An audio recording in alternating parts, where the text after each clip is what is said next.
Bueno,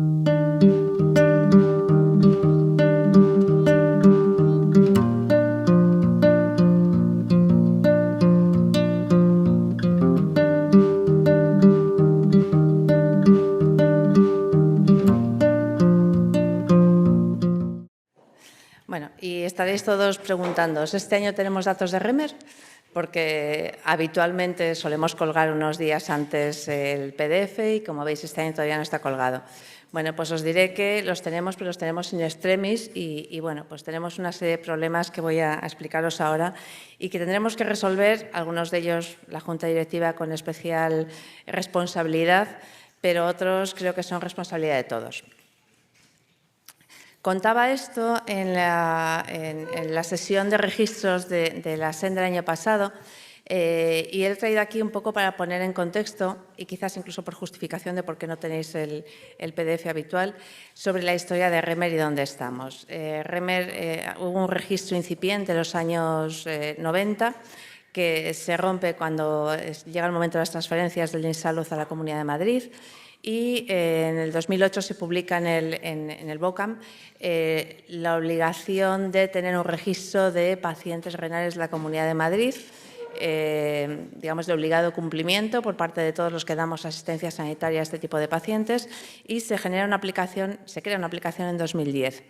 Aplicación que queda rápidamente obsoleta, sobre todo porque empiezan a desarrollarse los sistemas informáticos en los distintos hospitales y nunca tuvo una aplicación o nunca tuvo una adaptación a estos sistemas informáticos. Con lo cual, ya desde hace muchos años hay mucha gente que no ha podido utilizar la aplicación y se ha dedicado a rellenar los datos en bases, pues digamos, no demasiado fiables y susceptibles de no tener posibilidad de trazabilidad, que es uno de los problemas más gordos que tenemos. Pero es que además el año pasado se nos jubila Manuel Aparicio, que era la persona que personalmente había sido capaz de mantener todo este tinglado con una aplicación que no funcionaba, con bases bastante amanuenses y bastante difíciles luego de sacar resultados. De hecho, Manuel confesaba que muchas veces era él el que se metía en las historias clínicas de los distintos hospitales para recabar información sobre situación de pacientes, diagnósticos, cosas que realmente no se deben hacer, pero que era la manera de mantener nuestro registro. Y, bueno, la verdad es que con la Junta anterior ya se empezó a gestar un nuevo REMER, pero ese REMER 2.0, ahora les diré exactamente dónde está y en qué situación estamos nosotros. ¿Cuál es el objetivo de REMER? Pues realmente es conocer en qué situación está todo el tratamiento renal sustitutivo de nuestra comunidad, lo cual es un dato muy importante, no solo para nosotros, pero también para la Administración, que además es la que tiene la responsabilidad de mantenerlo. ¿Cuál es el método? Pues ahora mismo es la entrada manual de datos. La gente tiene que meter los datos uno a uno desde los centros de diálisis o desde los hospitales y luego se hace una fusión de esa base de datos más o menos, digamos, más o menos que más estandarizada, con un procesado que, como cuenta ahí, es bastante artesanal. Lo era y en este momento la persona que ha dado continuidad al trabajo de Manuel ha tenido que seguir haciendo la fusión artesanal de los datos para poder tener algunos que os voy a presentar aquí hoy. El resultado es el registro que todos conocen y, además, es el cebado de los datos que tenemos que dar al RER, al Registro Español de Pacientes Renales y a los registros de la ETA. Y, además, bueno, pues tiene ese posible uso de investigación para investigación clínica que en algunos momentos se ha explotado, aunque es verdad que menos de lo que probablemente deberíamos haber sacado de estos datos. La oportunidad de REMER 2.0 ya aparece con la Junta anterior, que se empieza a reunir con la Oficina Regional de Coordinación de Trasplante, que es la responsable de este registro. Y, bueno, la verdad es que en estos años ha sido lento, pero se ha avanzado bastante y se ha avanzado en definir cómo queremos que sea ese nuevo REMER, fundamentalmente con una captura lo más automática posible de los datos, que el problema es el posible, y ya explicaremos al final que esto va a tener que seguir teniendo una parte activa de registrar bien las cosas por nuestra parte, con unas especificaciones técnicas que fundamentalmente tienen que ver con seguridad y con cómo se mandan los datos desde nuestras aplicaciones departamentales, que probablemente tengan que quedar integradas, ya veremos de qué manera, en el cebado de datos automático de REMER. Se elaboraron unos pliegos que están ya aprobados y estamos en la fase de licitación. Y en esa parte de la curva, entre los pliegos y la licitación, es donde nos hemos quedado atascados en este año de silencio administrativo por motivos múltiples. Pero bueno, ahora ya con las elecciones probablemente sigamos en el atasco hasta septiembre. Mientras tanto, tenemos que mantener nuestro registro y, bueno, se ha incorporado una persona a suplir el puesto de Manuel Aparicio, que es una persona que tiene mucha experiencia en bases de datos y que, pues la verdad es que cuando le ha metido mano a esto le ha costado entender cómo podíamos haber mantenido este registro durante todos estos años. Y ha sido capaz de sacar algunos datos, pero no todos, que es los que voy a presentar aquí ahora. En los próximos meses trataremos de ir completando los datos, pero probablemente ya no tengamos el registro en PDF que teníamos antes, que tampoco a lo mejor tenía mucho sentido, y tengamos una presentación tipo la que hace la SEN todos los años con los datos más relevantes. Así que voy a contar un poco lo que hemos conseguido sacar este año de datos de nuestro REMER. Incidencia de tratamiento sustitutivo renal. Como todos saben, tuvimos este bajo en el año 2020, con el COVID como justificación y como causa evidente, y nos estamos recuperando, aunque es verdad que la recuperación está siendo quizás un poquito más lenta de lo que uno preveía. Ya veremos si realmente este dato hay que tenerlo digamos, en cuenta o tiene que ver bastante con cómo estamos haciendo nuestro registro. Porque, como ven aquí, es verdad que el bajón en 2020 lo tuvimos también, digamos, de forma paralela al resto de los datos del territorio nacional, pero la recuperación está siendo bastante más lenta.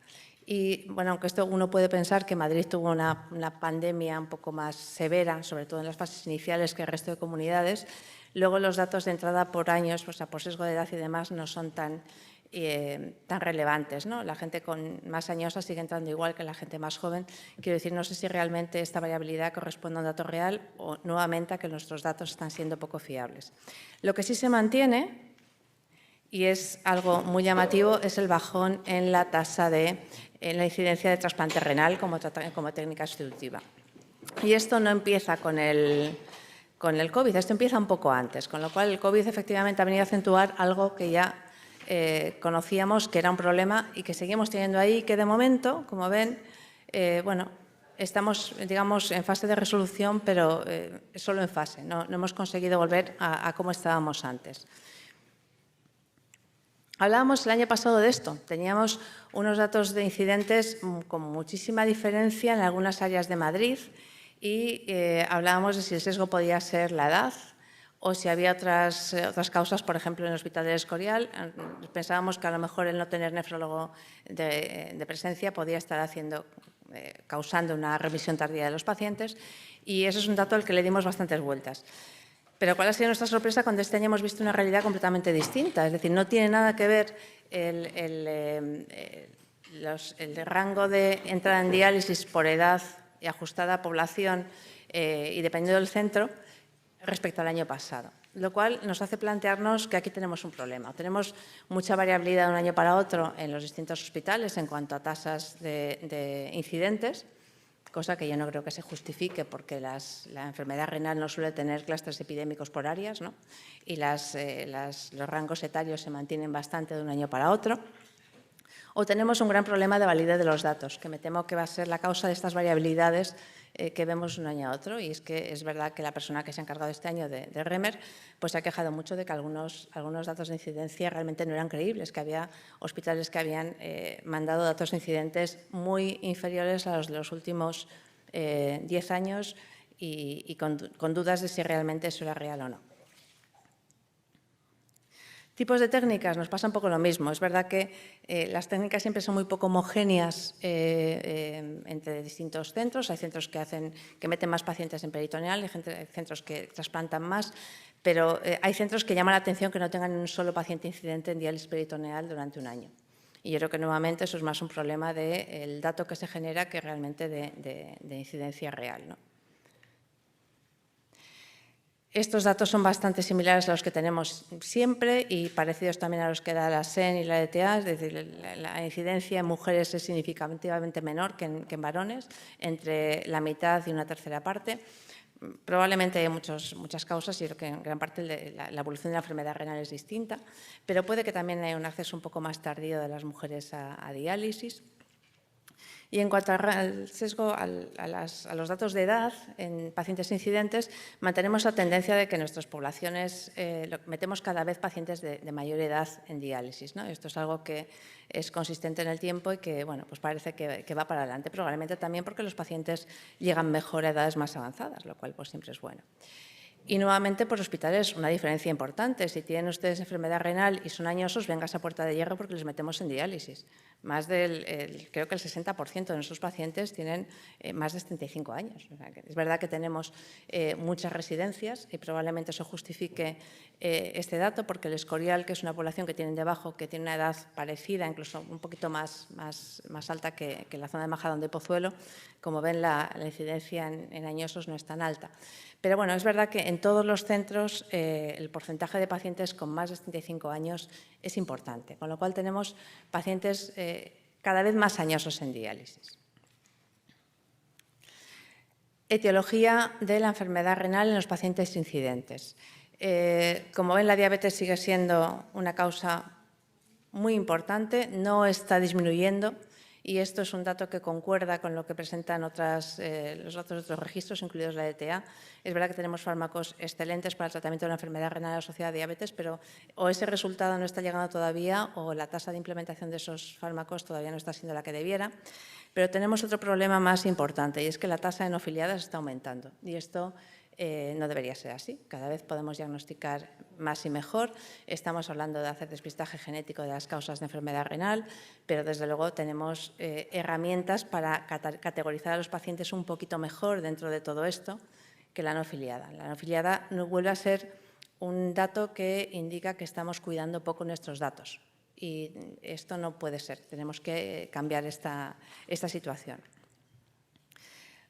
Datos prevalentes. Bueno, pues mantenemos esta tendencia de estar un poquito por debajo de las tasas nacionales y aquí bueno, pues es algo que viene ocurriendo a lo largo de los años y parece que no se modifica demasiado. Nuevamente hubo un pico de datos prevalentes o de pacientes prevalentes durante la época del COVID. Es verdad que nuestros pacientes sufrieron mucho el COVID y nos estamos recuperando. Pero es verdad que en el tema del trasplante renal estamos en plano desde 2016, también en los pacientes prevalentes. Es cierto que en los datos nacionales, los tienen por aquí, la curva se aplana un poco a raíz del 2020. Fallecieron muchos pacientes con trasplante. Es otra parte de la población que ha sufrido mucho. Pero es verdad que nosotros estábamos en plano desde antes. O sea, que tenemos un problema en el trasplante nuevamente que se agrava con el COVID, pero que tiene otra causa bien distinta. Datos de trasplante por centros. Bueno, pues la verdad es que todos los centros cayeron mucho en el 2020, como no podía ser de otra manera, y nos estamos recuperando. De hecho, este año, en global, la tasa de trasplante ha aumentado, yo creo que significativamente. Los trasplantes combinados siguen siendo bastante, bueno, pues poco relevantes en número, porque dependen más yo creo que de oportunidad que de otra cosa, ¿no? Pero en total, el número de trasplantes, como ven aquí, está aumentando. Y si uno ve esta curva, pues dice, bueno, pues tampoco estamos tan mal. Pero la verdad es que esto no es así. Y es que respecto a la tasa nacional, como ven, seguimos muy por debajo. Y esto realmente no tiene una justificación clara, salvo la que voy a poner a continuación, que es que estamos tirando sobre todo de asistolia. Esto es lo que nos está salvando el dato. Y bueno, el donante vivo efectivamente no está siendo muy relevante, como tampoco lo es en el resto del territorio nacional. Eso quizás ahí no hay mucho que decir, pero sí hay bastante que decir en la muerte encefálica. Este es el tiempo de espera hasta el primer trasplante, que como ven seguimos muy por debajo de lo que teníamos mucho antes del COVID, es decir, el COVID ha hecho mella, pero la mella ya venía previa y es verdad que nuestros pacientes siguen esperando. Si quitamos el año del COVID, yo diría que cada vez más al primer trasplante. Y, a ver, se me ha ido aquí una... Vale, no, era esto la que quería mencionar. Como ven, el tema de la donación es un problema no solo del trasplante de riñón, sino de todos los órganos, ¿de acuerdo?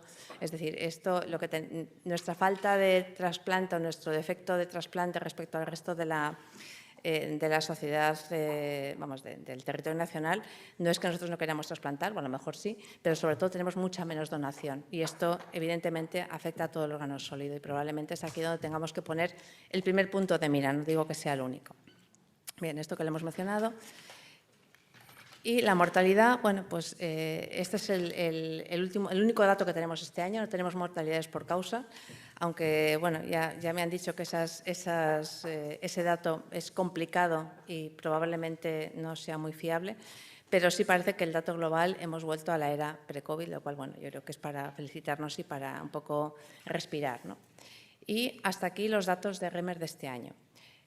¿Con qué conclusiones? Bueno, seguimos teniendo un problemón en el trasplante renal, que yo creo que eso Ahí los datos son fiables, no lo he mencionado antes, pero los datos de la Oficina Regional de Trasplante se obtienen de forma automática y ahí no hay duda. Lo que se trasplanta está bien registrado. Necesitamos el REMER 2.0, lo tenemos todos claro, no podemos seguir así, pero ya les aviso que el REMER 2.0 va a capturar datos que primero hemos tenido que meter nosotros de forma adecuada en los registros electrónicos. Lo que no metemos nunca va a estar en el REMER 2.0. Entonces, necesitamos un poquito de cuidado para meter los cambios de técnica, que es una cosa que tarda mucho en reflejarse en la historia, los cambios de ubicación del paciente, pero sobre todo las etiologías, porque las etiologías es algo que sí que depende de nosotros. Nunca vamos a tener un REMER 2.0 que sea capaz de capturar una etiología que no figura en informe de alta o en un registro del hospital. Trataremos de tener más datos en lo que queda de año y los iremos colgando, probablemente en este formato de presentación, que yo creo que al final para todos es mucho más cómodo. Y trataremos también de ir ampliando los datos que podemos ir lanzando de nuestro registro. Pero, bueno, todo va a depender de momento bastante de la buena voluntad que tengamos todos en enviar los datos. Un dato que nos envían es un dato que no va a estar. Entonces, bueno, yo os pediría a todos que insistamos con esto. Y precisamente porque tenemos un problema en los datos, vamos a organizar una reunión, ya veremos en qué momento, pero probablemente sea telemática, en octubre, para un poco revisar en qué situación estamos en cuanto a cómo se están rellenando los datos y el mínimo imprescindible que tenemos un poco que obligarnos a tener todos los años con una fecha razonable por parte de todos. Yo creo que ese hábito tenemos que recuperarlo. La impresión es que hemos ido un poco relajando las formas e independientemente de que llegue el nuevo REMER, que yo espero que para el 2024 empecemos a tener alguna cosa, la obligación de registrar, tenemos que volver a insistir en ello en las personas con las que trabajamos, pero sobre todo en la persona a la cual delegamos para meter los datos. Y eso es todo. Muchas gracias.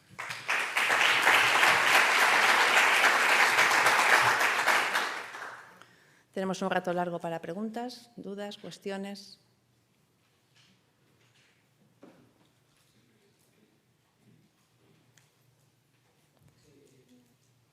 ¿Micro? No, ahí va voz.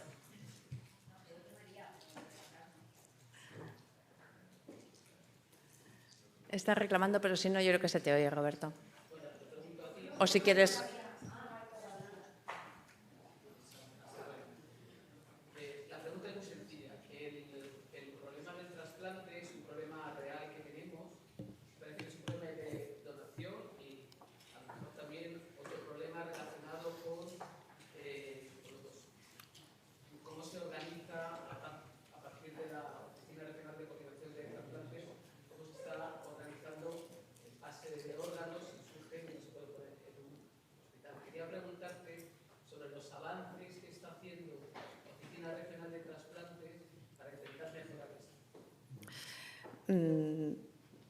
Me gusta que me hagas esa pregunta.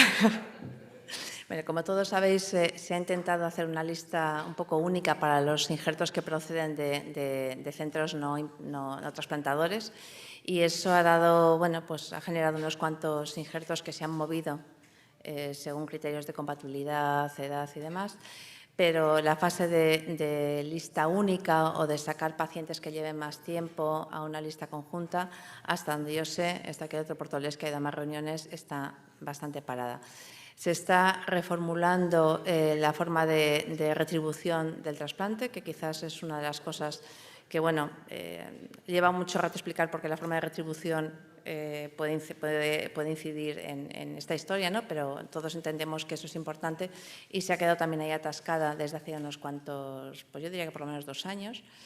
Y aunque se está avanzando despacio, yo creo que ahí hay dos pasos muy importantes, que es cómo se gestiona la lista de espera y cómo se gestiona la incentivación al trasplante, que cada vez es tiene menos peso. Como veis, no nos pasa solo a nosotros, nos pasa a todos los órganos. Un poco la vocación o el interés por trasplantar, porque era una técnica de reemplazo mejor, no solo renal, sino en otros órganos, parece como que se está agotando. La gente ya no está tan interesada. O los pacientes nos llegan con muchos años y entran menos en diálisis. Yo no digo que todo sea interés. Pero, desde luego, ahora mismo el punto clave, yo creo que más que en la lista de espera, que también es la donación. Tenemos menos órganos. Y con menos órganos, por mucho que nosotros metamos en la lista de espera, difícilmente vamos a hacer nada. Aunque luego también es verdad que muchas veces se ofertan órganos que no queremos. Entonces, yo no sé si esta gráfica de donación está censurada por los órganos que nos han puesto, pero es verdad que tenemos una tasa de no aceptación de órganos elevada y además muy distinta de unos centros a otros, con lo cual, bueno, pues esto requiere análisis pormenorizado. Rafa. Sí, yo, incidiendo un poco sobre esto mismo, creo que fue en La Granja, que vino una persona de la ONG, no recuerdo cómo se llamaba, que manejaba todos los datos. Doctor del Río, Paco del Río. Una pregunta, que era, no sé si habrá cambiado, individualizando. Muchas veces para avanzar hay que individualizar hospitales, áreas. Entonces, el infante Leonor sigue, por ejemplo, prácticamente sin sacar riñones. No hay. Hasta donde yo sé, ha sacado 1 o 2 como mucho. Entonces, ahí hay un cierto problema, y bueno, pues que son ciertas áreas, debe ser general un poquito para los hospitales nuevos, que no se han dotado. Yo creo que es un problema que la ONP tendría que meterse en ese tema. De hecho. El otro tema que también, además, yo creo que se lo planteé a esta persona, era las listas de espera individuales por centros de diálisis es totalmente dispar en la Comunidad de Madrid. Puede haber problemas de edad, de comorbilidad, sí, pero hay algunas que son que prácticamente no tienen a personas, pacientes en diálisis en listas de espera. El primer punto, efectivamente, es un problema de las coordinaciones de trasplante y, de hecho, desde la oficina regional yo sé que han hecho algún tipo de acciones como ir a auditar las distintas coordinaciones de trasplante de los centros trasplantadores para ver un poco si las cosas si se podían mejorar. En los centros no trasplantadores no tengo tan claro si han hecho algún tipo de acción para incentivar el trasplante, pero desde luego, hay una pelota que está fuera de nuestro alcance, que es la de la Oficina Regional de Trasplante, y aunque esté fuera de nuestro alcance, tenemos que ser pesados y molestos y pedir que esto nos lo arreglen, porque al final el trasplante hepático es un problema, el de páncreas también, pero el número nuestro, desde luego, es el más relevante. Y además tenemos la addendum de que nuestros pacientes, si no se trasplantan, no se mueren, siguen en diálisis, y eso aporta todavía más comorbilidad, más gastos sanitarios. Es decir, todos tenemos claro que deberíamos tener una base importante en forzar eso. Pero la Oficina Regional de Trasplante está costando que se mueva en esto. Por lo menos, yo no sé, insisto, que si alguna vez ido a las reuniones ya habéis visto otros datos, pero bueno, es todo muy lento, aunque es verdad que cuando uno habla con la Administración, en la Consejería de Sanidad de Madrid, el último año no es que sea lento, es que es plano. Entonces, bueno. Milagros, sí, después.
otros con listas de espera muy bajas que incluso están trasplantando prediales, ¿no? Y también se ha puesto sobre la mesa.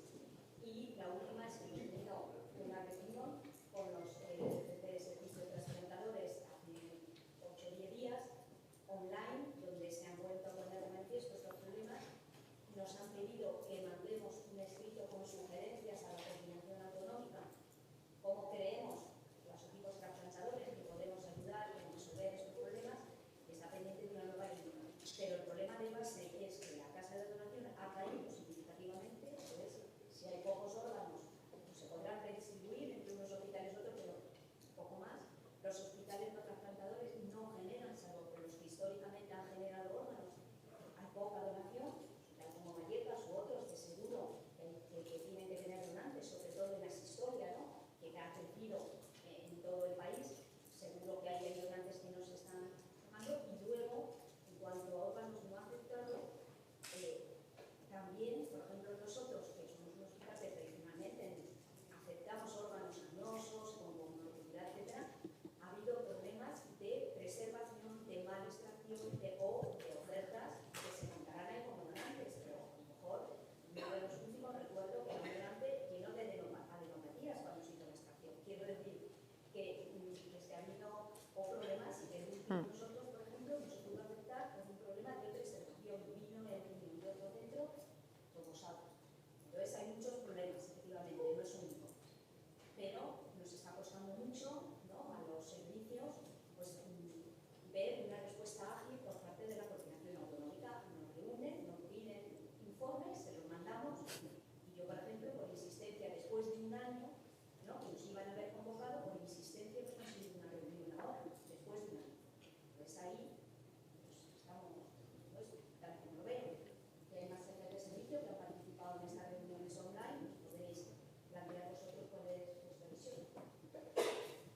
Doctor Praga quería hacer una aportación, pero no sé. Respecto a esto, Manolo. Sí, bueno, es que yo, mirando los números, cada vez me asombra más la situación de Madrid, porque en Cataluña, en el País Vasco, en Andalucía, hay centros que están ya trasplantando más de 200 millones por año.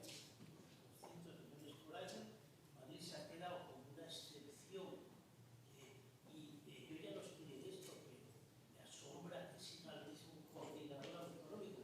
Creo que lo ha dimitido, ¿no? No ha sido destituido. En la última semana que yo sepa, no. Increíble. Y yo, cuando estaba en el servicio, veía que no se producían riñones en muchos hospitales de Madrid. Había que hacer un estudio comparativo con lo que está pasando en Cataluña. Yo creo que la única coordinación de trasplante que han cambiado, que ha habido cambios, ha sido el 12 de octubre, que curiosamente siempre ha sido un centro que ha producido muchos donantes y muchos órganos. Ahí sí que se ha cambiado, no sé por qué motivo. Claro, es una situación asombrosa si nos comparamos con otras autonomías. Doctor Portolés. Bueno, no era un tema que fuéramos a tocar específicamente en la Asamblea. Tenemos tiempo, yo creo que no está de más tampoco que se toque aquí. Vale, yo creo que este bucle solo conduce a la melancolía. Esto es serio, vamos. Tengo una sensación de la melancolía está viendo lo mismo que en 2018. Para la gente que no está en trasplante, la estrategia teórica de la consejería se basaba en tres patas, que eran la lista de espera única, que se ha consolidado, técnicamente está funcionando, el análisis dice que no como se esperaba. La redistribución de listas de espera, perdón, la primera pata era la circulación de riñones en una lista de espera informáticamente única, pero realmente distribuida. La segunda pata es el reequilibrio de las listas de espera para dar la misma oportunidad a todos los que están esperando. Y la tercera pata era el cambio de modelo retributivo.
Me queda una pregunta por responder de Rafa, pero antes quiero atacar eso. Sí, o sea, la automatización va a salvar el dato del incidente. No va a haber ningún incidente que se nos escape. Hasta ahí todo bien.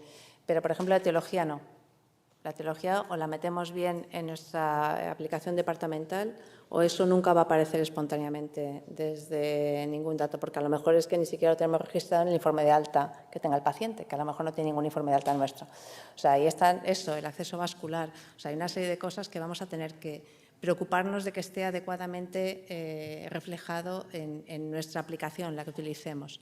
O sea, que nuevamente eso, aunque sigamos peleando y efectivamente hay que ir a una cosa automatizada y un poco más del siglo XXI, el dato tenemos que cuidarlo nosotros porque ninguna aplicación automática lo va a resolver. Y en cuanto a las diferencias que hay en entrada en lista de espera de trasplante en los distintos centros, que se me había quedado ahí un poco la pregunta apartada, efectivamente, eso existe. Y a veces la causa no es fácil. A veces hay muy poca capacidad de comunicación entre los centros de diálisis y el programa de trasplante del que dependen y a veces se retrasa mucho la toma de decisiones y los pacientes se quedan ahí un poco en el limbo del paciente en estudio, el paciente que le faltan pruebas.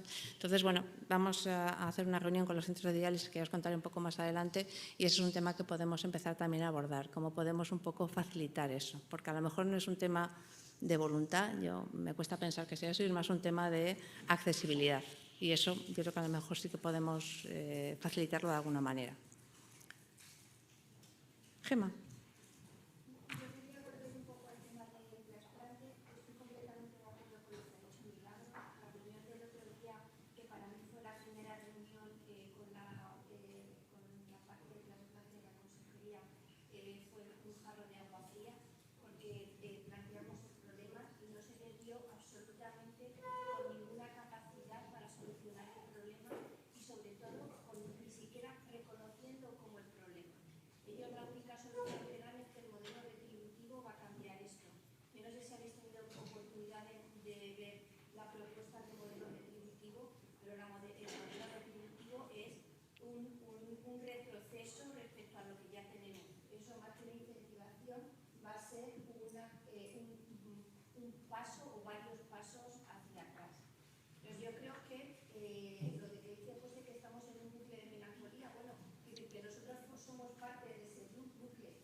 Vale, yo creo que, si os parece, dejamos lo que quede colgado para la asamblea de esta tarde y, aprovechando que vamos en tiempo, damos paso a la siguiente mesa. Muchas gracias a todos.